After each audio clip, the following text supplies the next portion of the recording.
Hello, everybody. It's Wednesday, 9 p.m. here in Ireland, and today we have a full house with our guests here and someone here behind me. Is not a spirit. Uh, so good to have you all here. Today's topic it is Napoleon and Kardec. Did you know that we had a story between Kardec and Napoleon?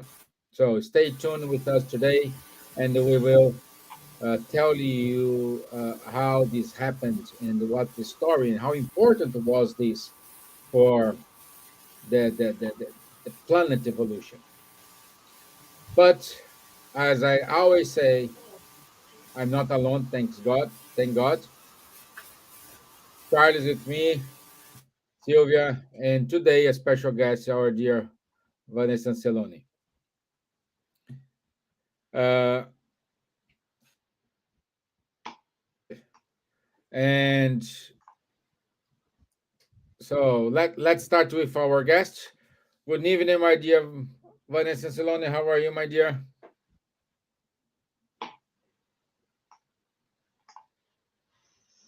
You're in the mute, my dear.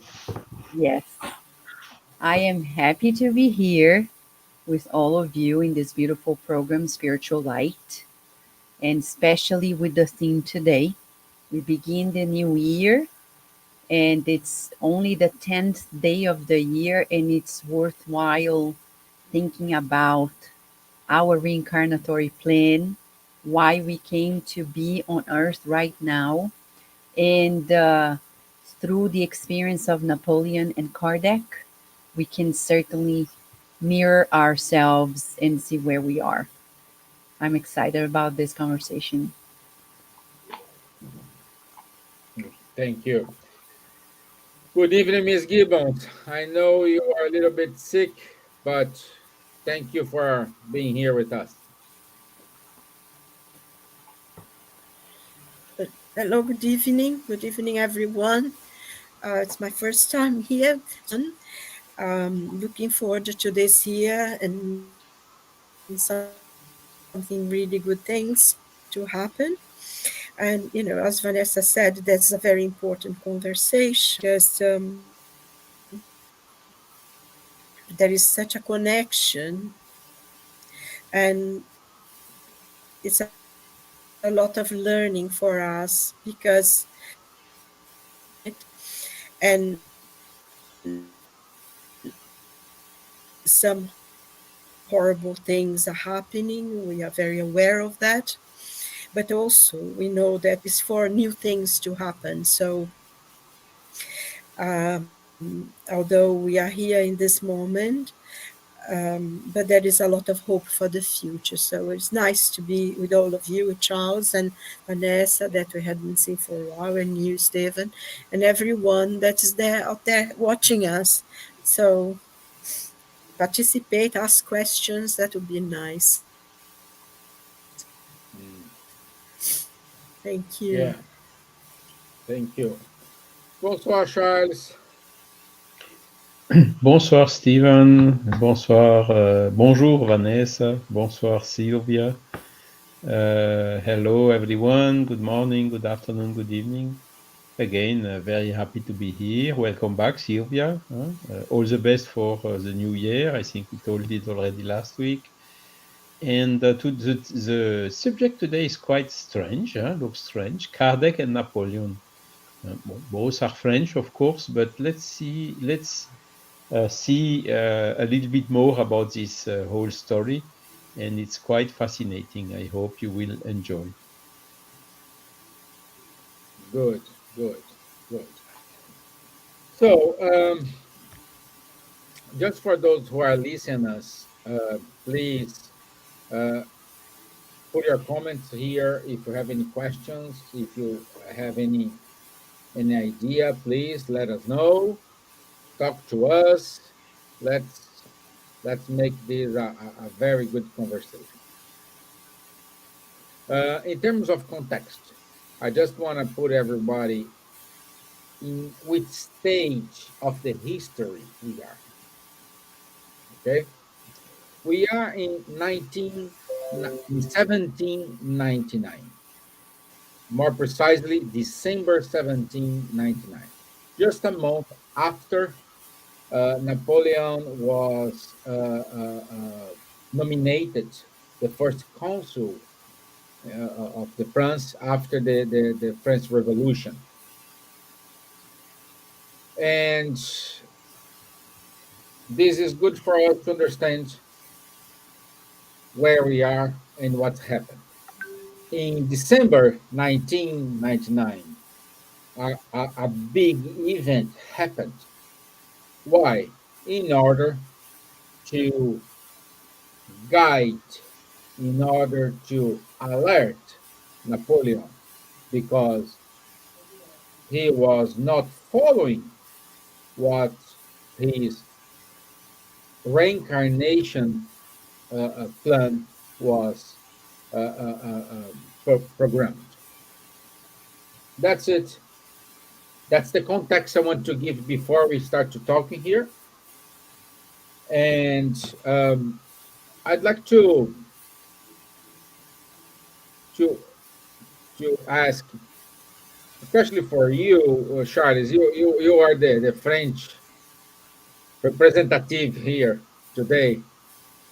Would you please could put us more in a context what happened in France at that time and why it was important the intervention from the high spirits at that moment? Hmm. Wow, that's a good question. I will try to answer in the best possible way. Well, I think the most known episode, a decade or a little bit more decade, a decade before this date was the French Revolution. Huh? So in 1789, there was la prise de la Bastille, as we say in French, huh?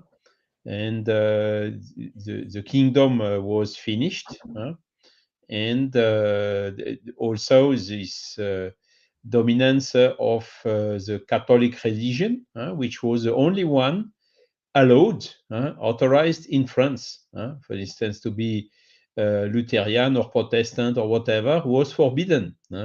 So it was really a strong, how to say, a strong regime. The king with all the rights and this connivance with the church and the bishops and whatever.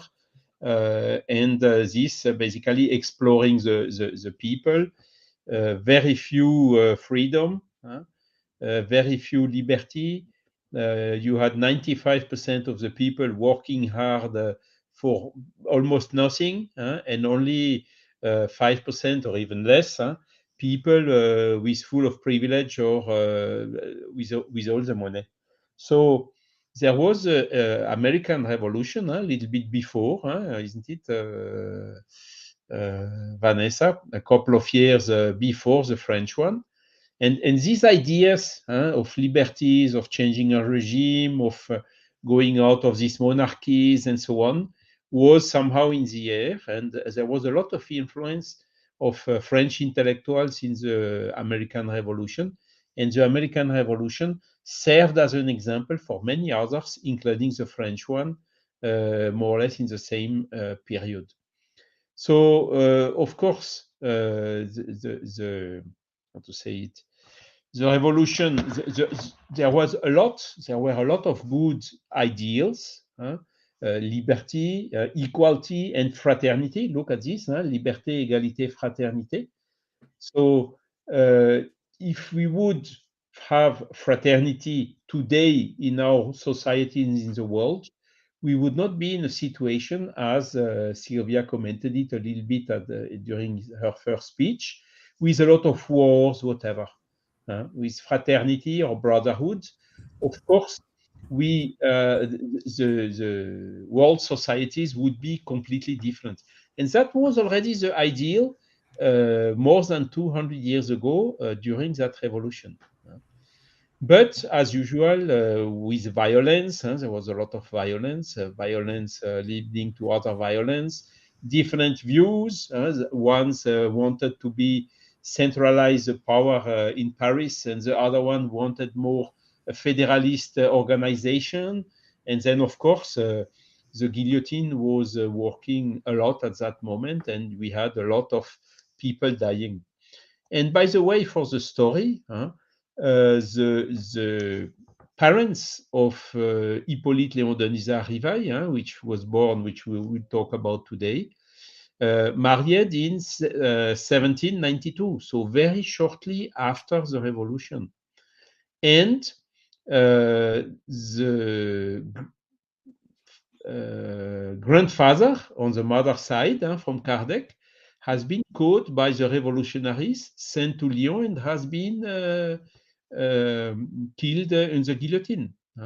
And the future father of Kardec, or Hippolyte Rivail, has also been caught and was imprisoned during several months in the same period, but luckily he has been relieved.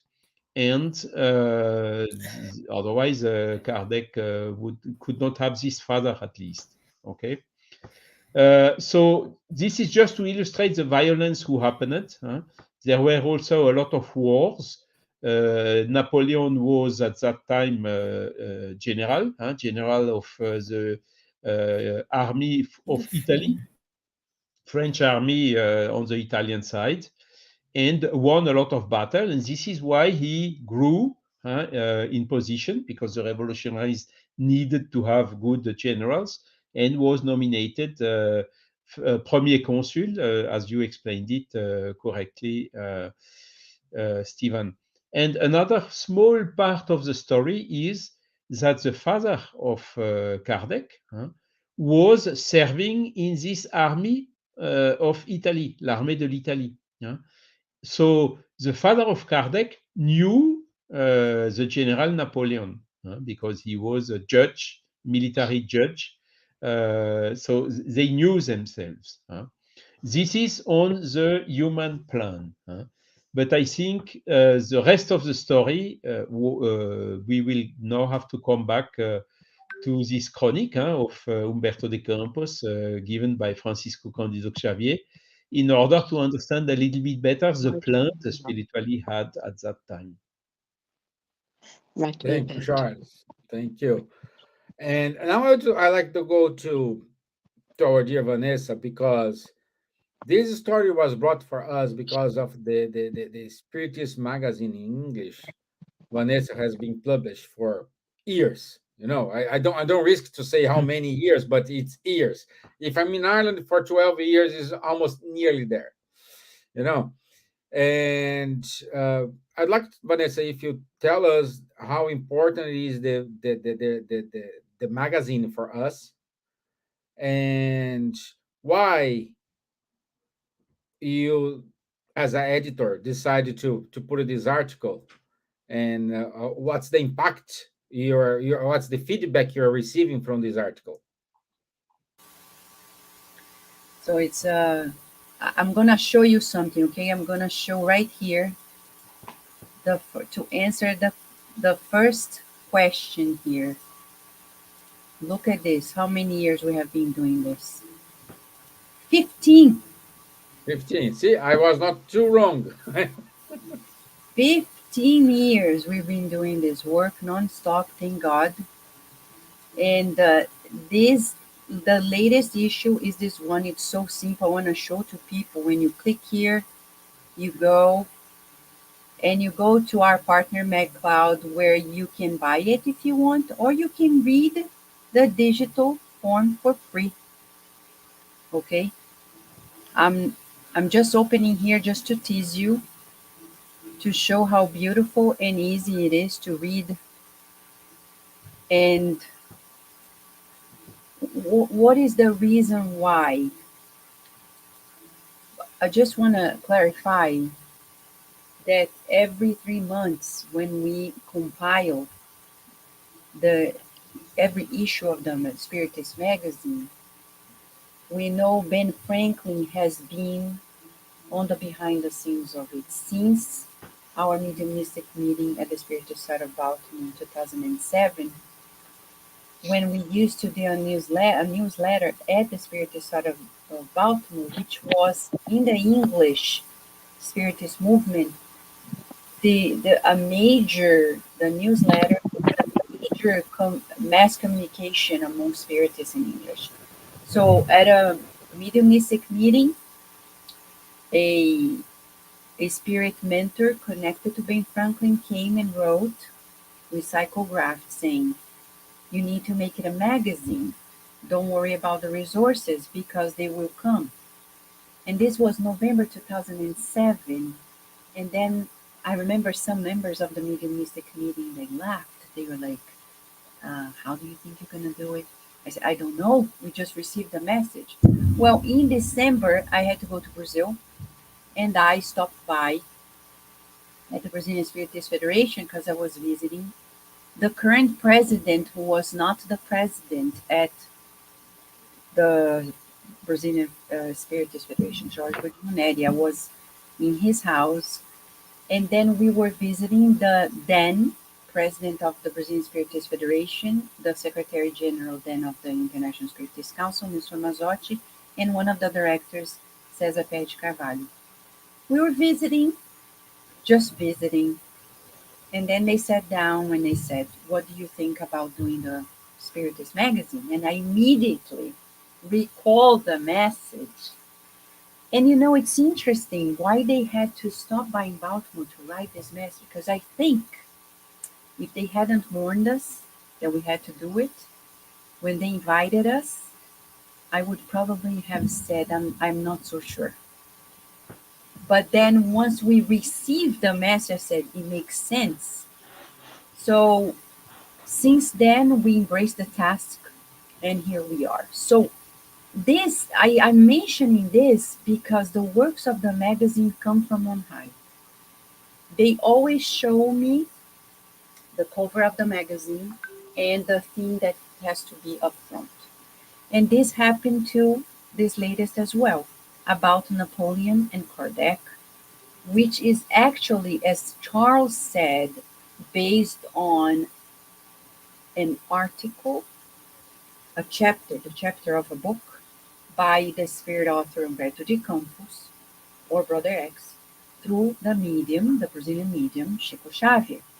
That talks, actually, the title is Kardec and Napoleon. It's not Napoleon and Kardec, it's Kardec and Napoleon.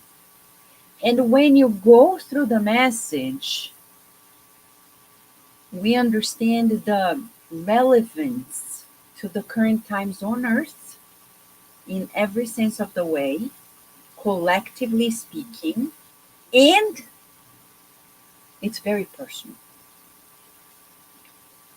This Sunday, in our center, the works of the children and the youth, we made like a game based on this message.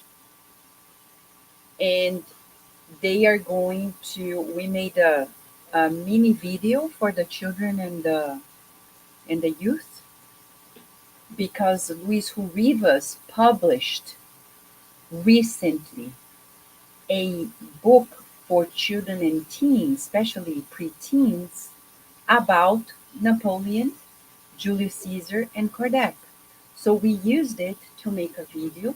Our friend Daisy is working on the video. And we made a game according to the spirit directions, in which they're going to learn right this. Who are we? Why are we here? How can we make sure we're not going to fail again? I'm sorry to say, but that's what we're talking about. A reincarnatory plan that Napoleon had, that Kardec had. All the assistance, and how we had everything to make it happen. But Napoleon failed. Why? It depends. We need to know his mission to understand why he failed. And we need to be fully aware that in spite of any progress we may cause in our thoughtlessness, because we don't fail 100%, the most important part of it, which is inside of us, we may never win. I'll give an example. Senator Publius Lentulus, as described by Emmanuel through Chico Xavier in the book 2000 years ago. To the world, he was the best senator ever. He was successful, he was great, he had integrity for the time.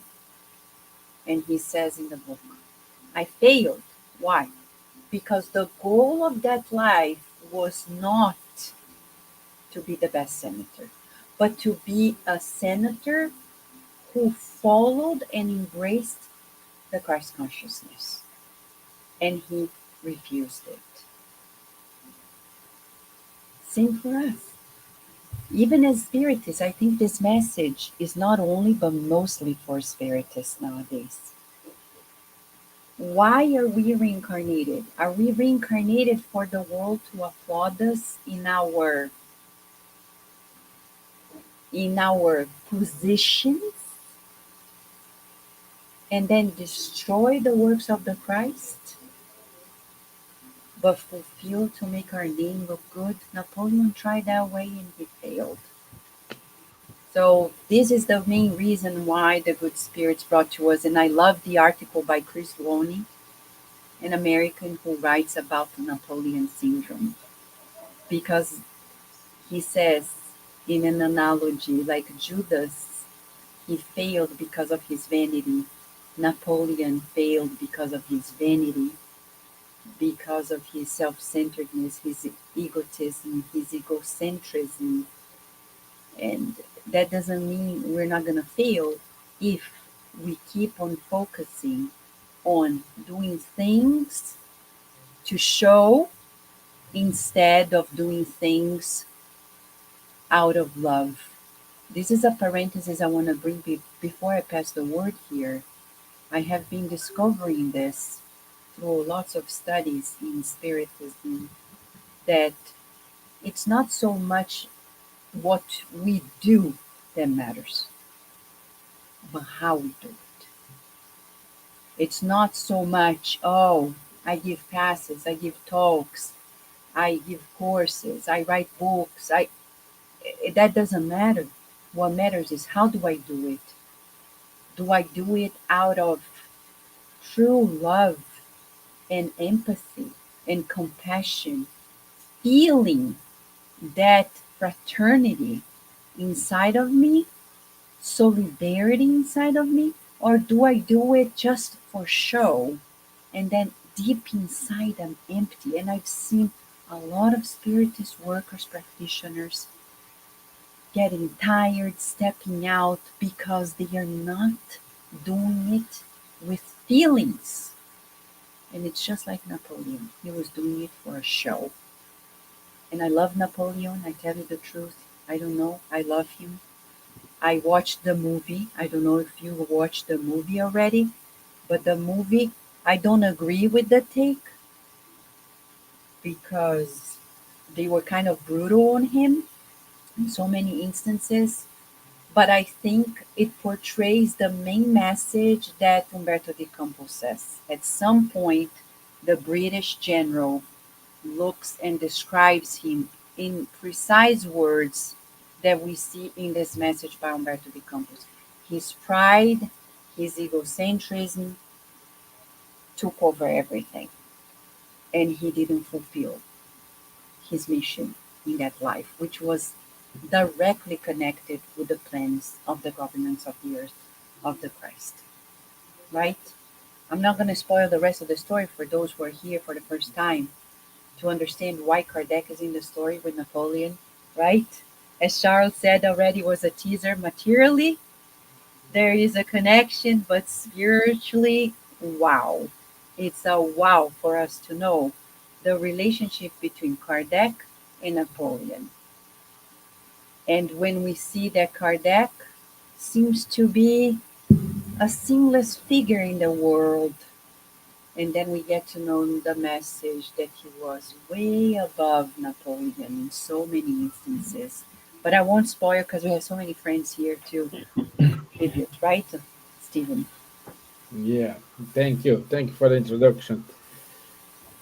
Uh, well, and Elsa it is with us today, my dear Elsa.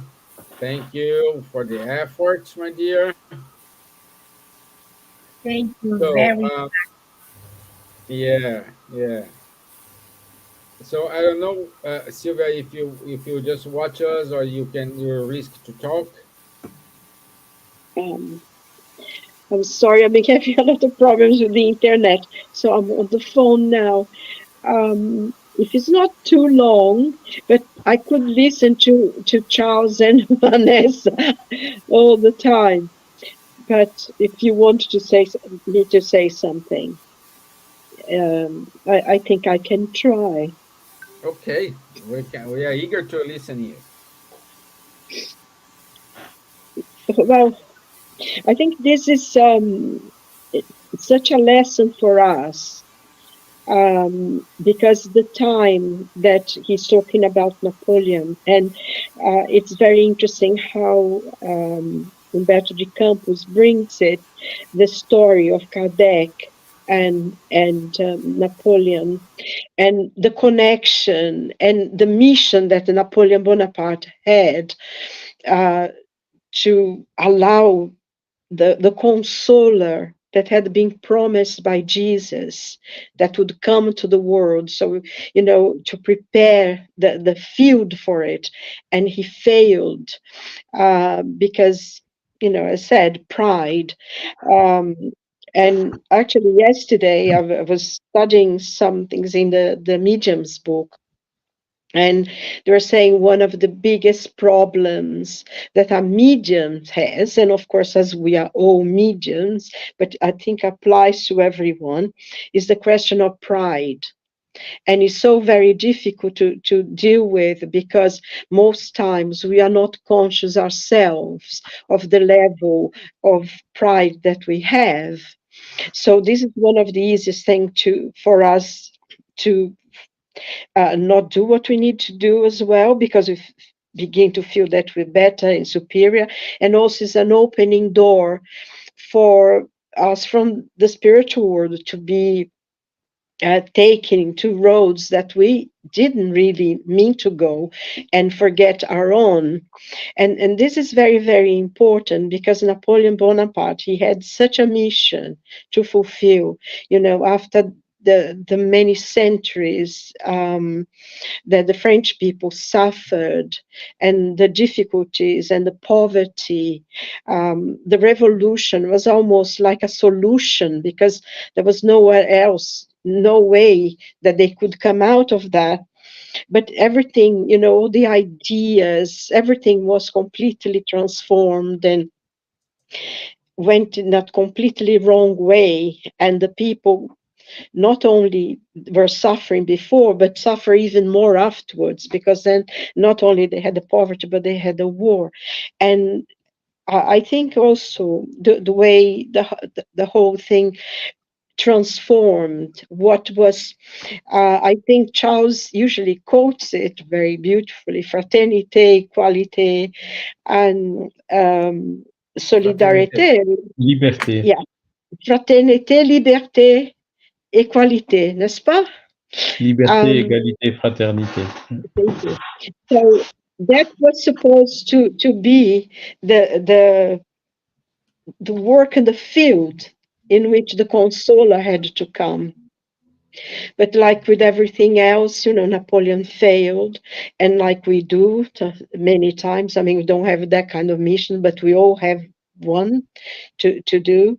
But I think, like Vanessa mentioned, then I think a question of pride, because then he started believing himself to be very superior, and he forgot. And I love that imagery that Umberto de Campos, in his Cartas and Chronicas, he talks about how Kardec actually took Napoleon in his arms and took him back. So he knew, you had this amazing number of spirits of light who come to support him, because the man who's going to bring the consoler was going to come to earth. And you would think that he would feel it, but he forgot it. And I think it's a lesson for us. Do we forget our own mission?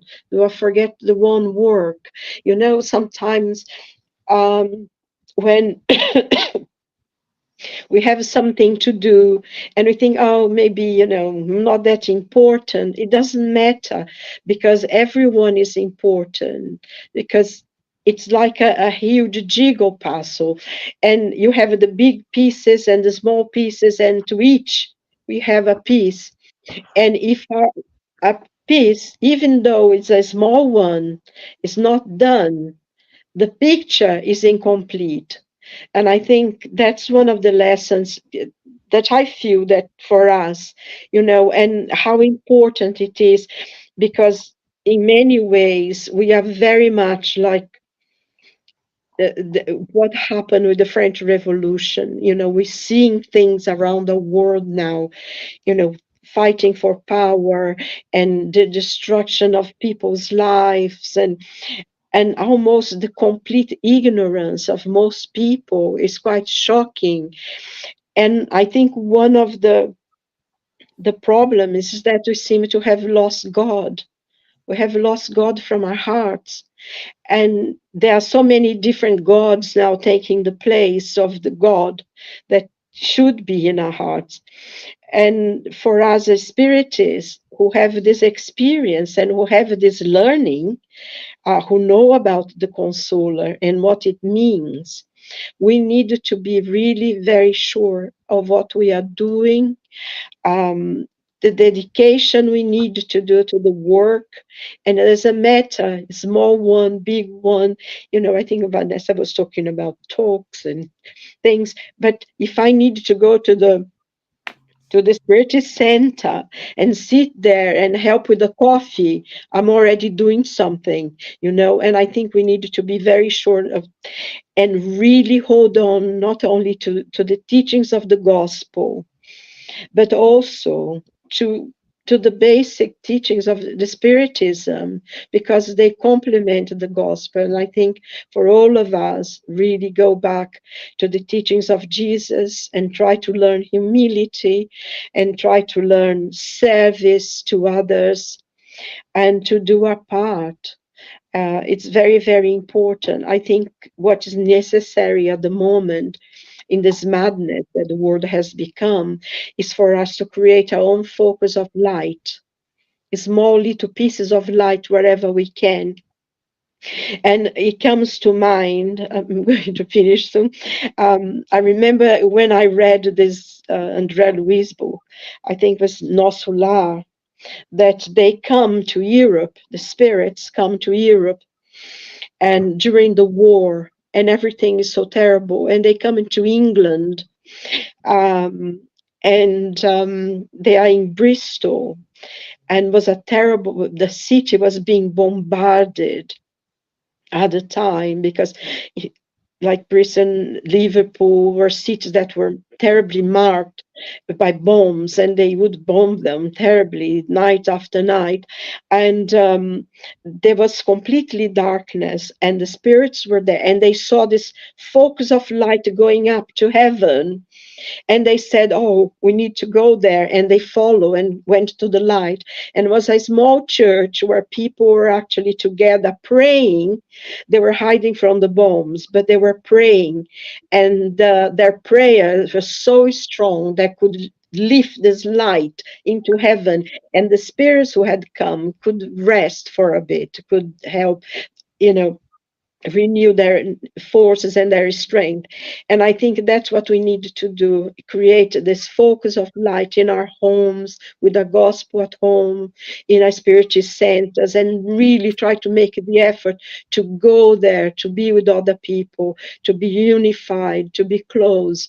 Because, there's a lot of people now want to do everything online, but being together is very, very important, I feel. So, that's that's it. Thank you. Thank you, my dear. Thank you. Good to have you here. And thank you for your inputs. My dear Elsa, any an introduction from the topic today. I know First of you and me all, didn't watch the movie, but yes, I didn't watch the movie yet because this time now it's a holiday, a lot of people here come and go, etc. So I have to have my time. But never mind, I will. Otherwise, I can buy it from the Prime. That is already in Prime, so Prime Video. But the importance that this live is now in Vanessa here and the Spiritist magazine bringing to the people, to the readers, this wonderful information and talking as well about the film and about Kardec and Napoleon, that is the message from Brother X in Cartas e Crônicas, the book. I don't know if this book is in English as well or not, Vanessa, no, Cartas e Crônicas, because no. this message is really is a wonderful. When you read Maybe the some work starting, we could do, Elsa. Sorry, maybe a work we could think of doing, Vanessa, do you think? I think you have to talk to the Brazilian Spiritist Federation. They are Yeah, the ones in charge. We can't do their work. You yes, know, yeah. they changed the rules. We can do what we do. We translated the article, it's in the Spiritist magazine, but the whole book, as far as I understand now, you have to ask permission to translate, you have to talk to them. So, I mean, as I talked recently to some people at the Brazilian Spiritist Federation, if I were in charge of Chico Xavier's books, I would have a plan at hand, a seriously committed plan to have these books rightfully translated and published in English. Unfortunately, that's not a priority, but we need this to be made a priority. Okay? We need this to be made a priority because the English language is the one that goes to the world. Whether people like it or not, that's how it is.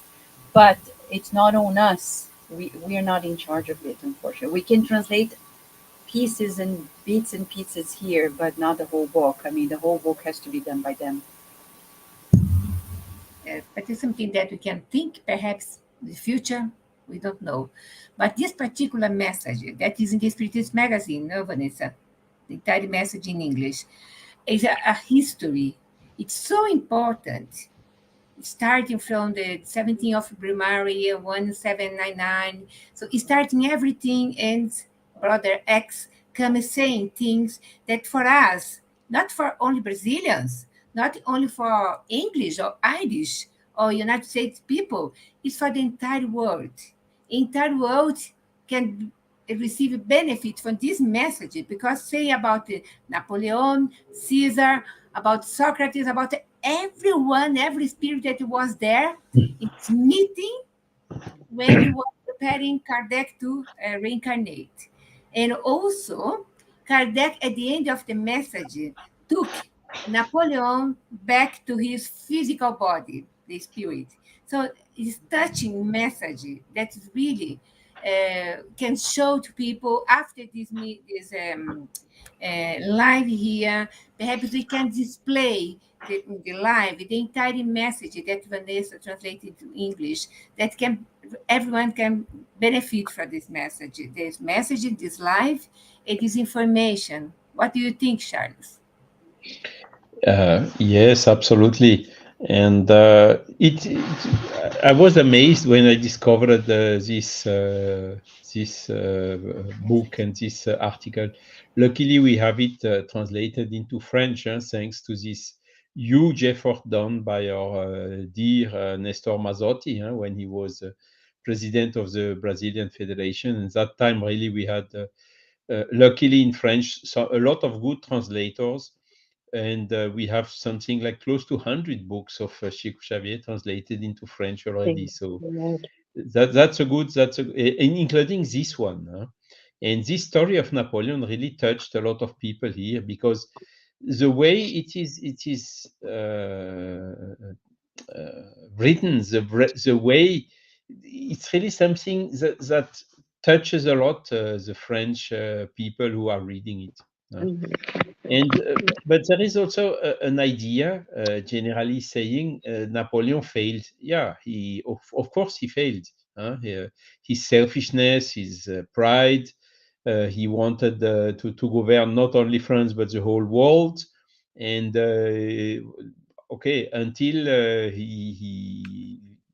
a lot of people were killed, and La Bérésina, all this uh, war he lost in Russia and wherever, made him fall, lose his position of emperor, and coming to the next regimes in France.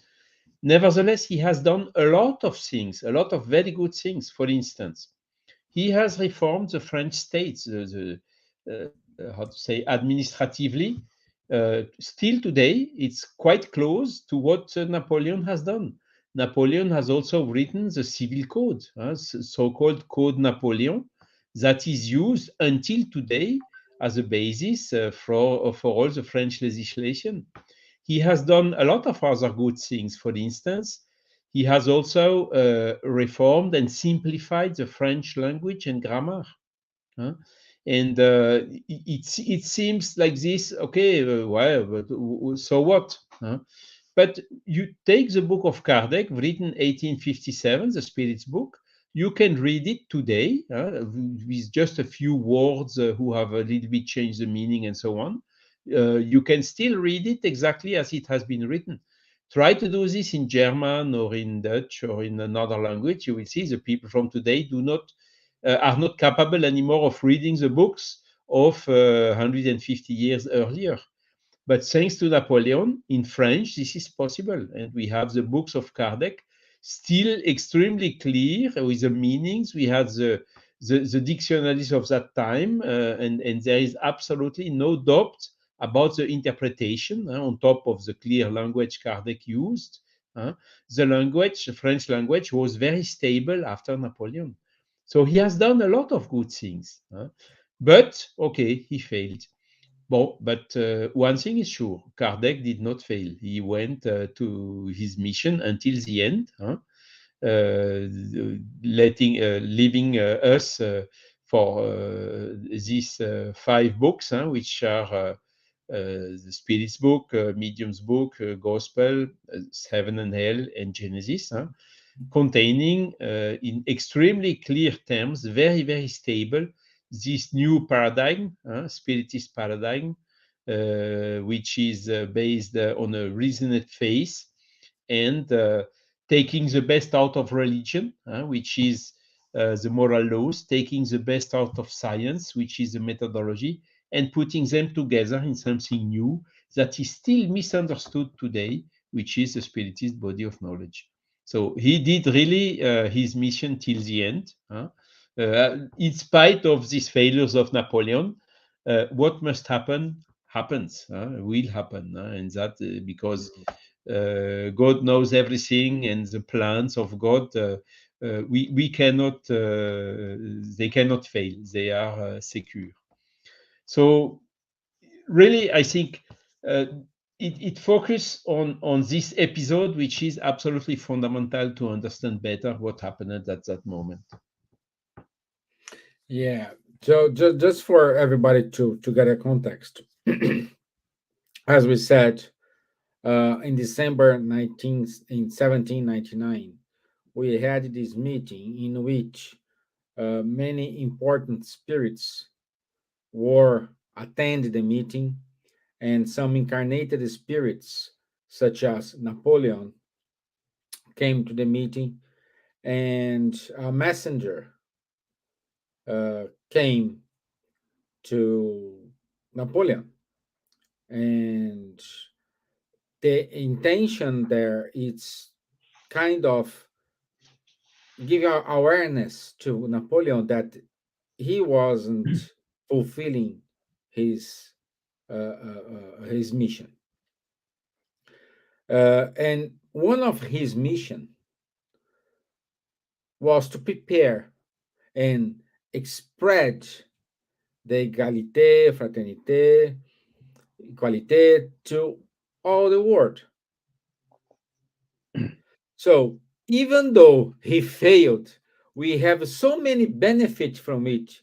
Can you imagine if he fulfilled his mission? he had done correctly, I would say we will be in a different position. Us today, this reflects us today, you know. And his mission is it was to prepare because it was programmed to reincarnate Kardec and came with the third revelation.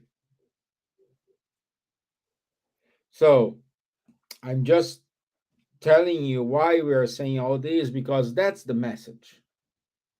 That's the relationship between Kardec and Napoleon. And I'm attempting to say, Vanessa, one of the benefits from Napoleon spread this message. We had the the freedom of the colonies in the United States, many other places. So, do you think, what's your best guess if Napoleon have reached his goal 100% and say, yes, we done it, we did it?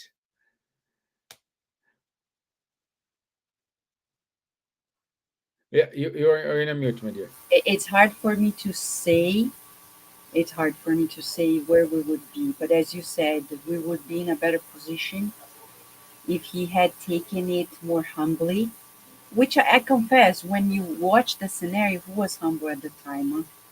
Please. And when I revisit Napoleon's history, let's be fair.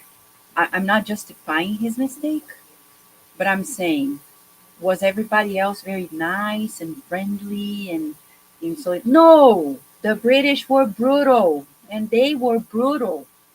The United States of America knows the British brutality, and I'm sorry to say this, but we know it was brutal at the time, and um, and others were not easy either. So there were people around who had the same mindset. We never come alone. It was not like Napoleon failed by himself. Of Mhm. course. And in the message, let me show the article for those who are here. Remember, you can read the magazine for free in your app. It's a free app. You can read online. You can download the PDF. There are so many, and you can even buy to have it delivered to your house. So let me share once again, okay, just to show this part of the look how beautiful. Luis Wu does a beautiful job with the art and design. And the article is here, and it says to us that when the illuminated spirit comes, it's through a dream for Napoleon. It's a dream. So here again, the importance of our spiritual life when we are at sleep. It's question 400 onwards in the Spirit's book by Kardec. We need to maximize the gain of our lives by paying attention to our dreams.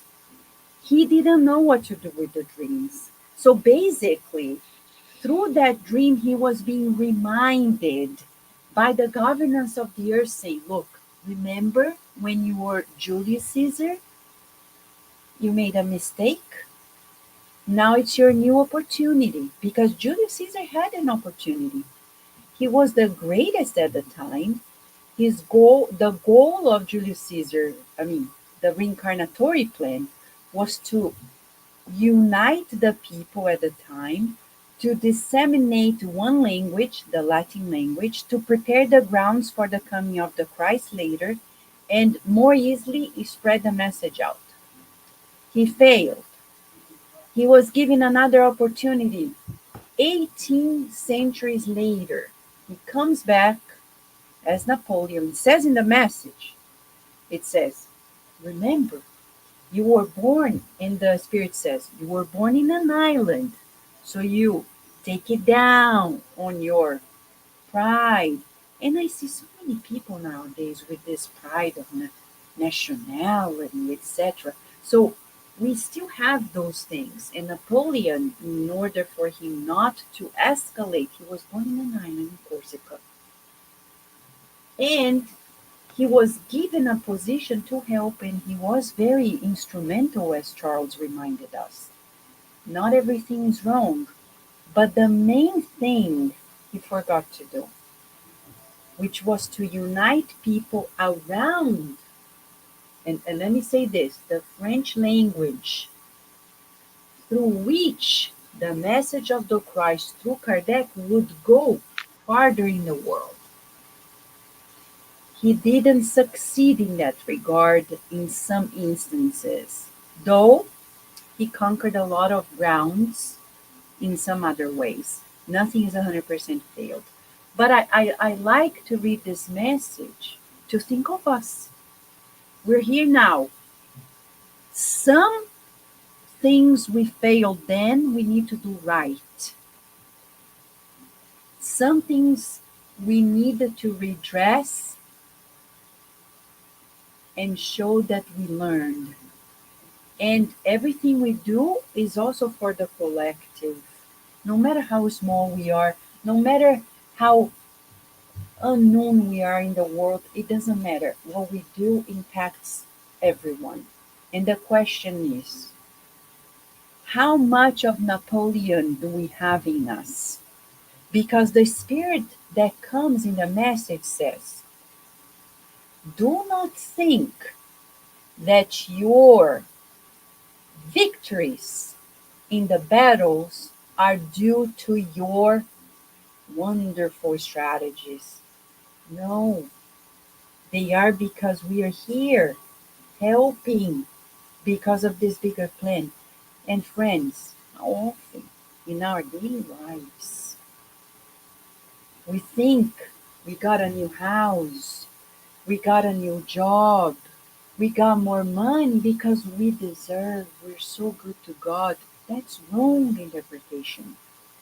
Not because, oh, my children are so good and beautiful. Yes, I'm privileged. There are people who still feel, even spiritists, that they are given certain resources because they are the chosen ones. That's wrong. And then we make the same mistake as Napoleon. Instead, we should think, well, if God is giving this to me, it's because I need to maximize the collective benefit, multiply the talents, as in the parable of talents, for the general benefit. And then we're not going to fail. A mentor Joseph always gives me a rule. He says, you know, the golden rule, that's how you're not going to fail. If you think of others, if you think especially of those who are in need, if you're home, knowing all that we do, my friends, and think, oh, I'm so tired, I'm feeling lazy.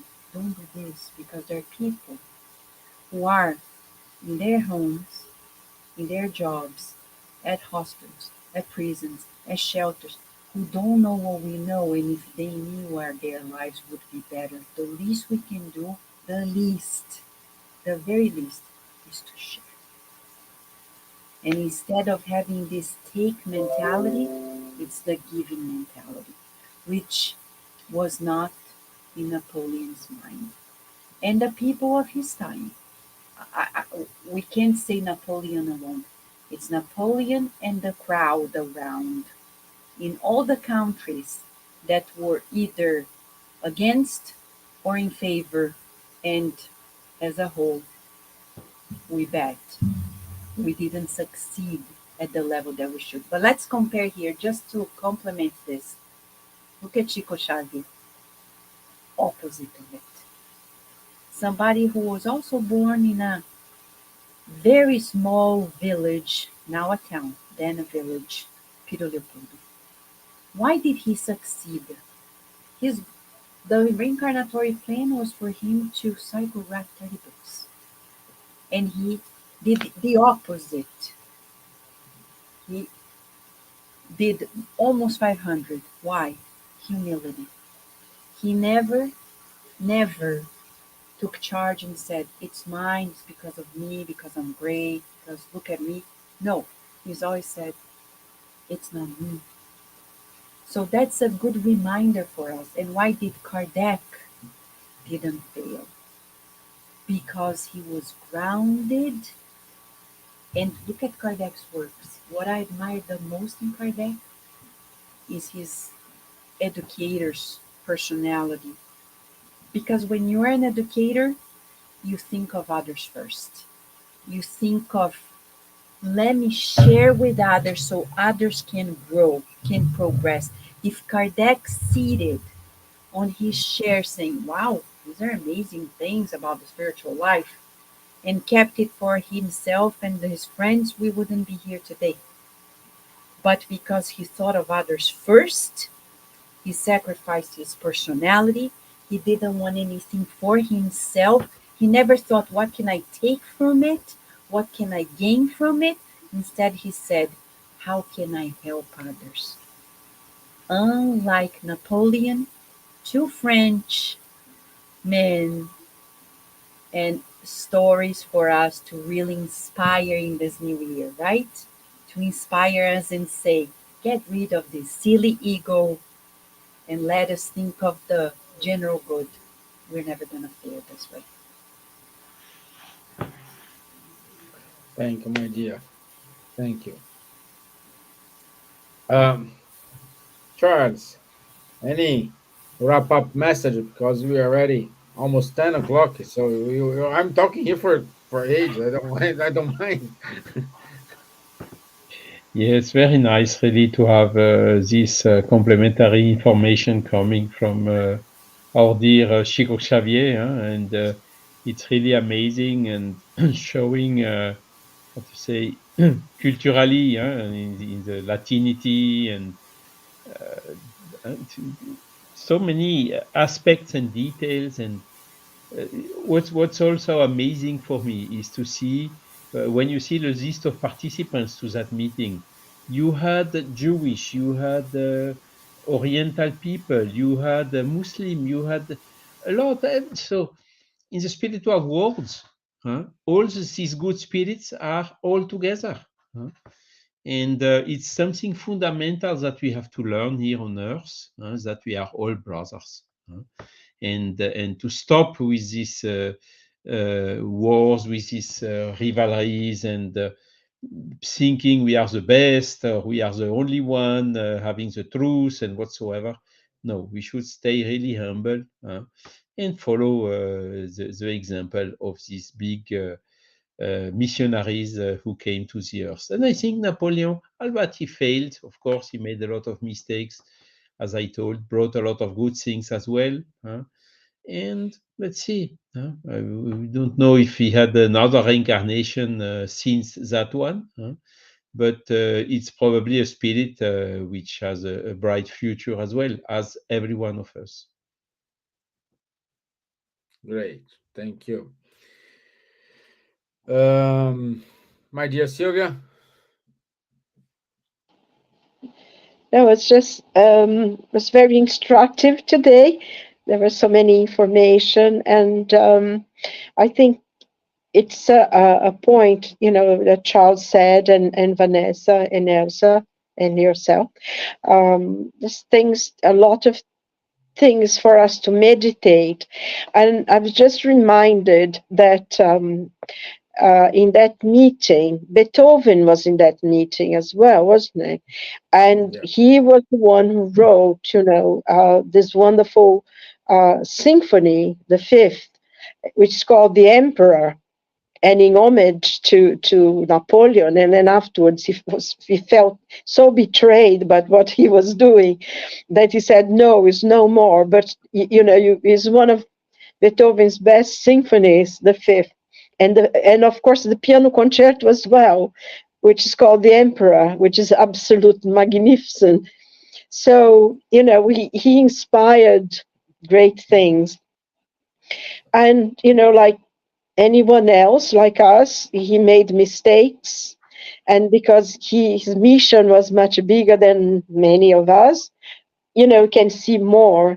But we also have to learn a little humility goes a long way, and to sort of meditate and see pride, follow the teachings of the basic teachings of the Spiritist doctrine.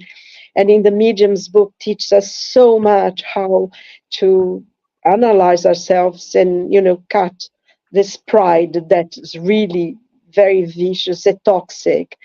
So it's a lot to learn, and in our own little missions. And it's important for us to really think. And, like I said before, more than ever, we needed the gospel and we needed the Spiritist teachings, because we needed to create the focus of light in this planet now. So thank you very much, everyone. Thank you. Thank you. My dear Elsa? Only to say thank you. Thank you to God. And thank you the opportunity that the benefactors always are giving to us. So we have to have eyes to see and ears to listen, because it's very important what we have in our hands, free of charge, and here learning something good. Thank you all. God bless you all. God bless you, Vanessa, Charles, Stevan, and dear Silvia. Thank you very much for this final word, Silvia. Learn about the opera. Thank you. And Vanessa, before you saying your wrap up message, I want to say thank you for the opportunity for open the Kardec Radio for us.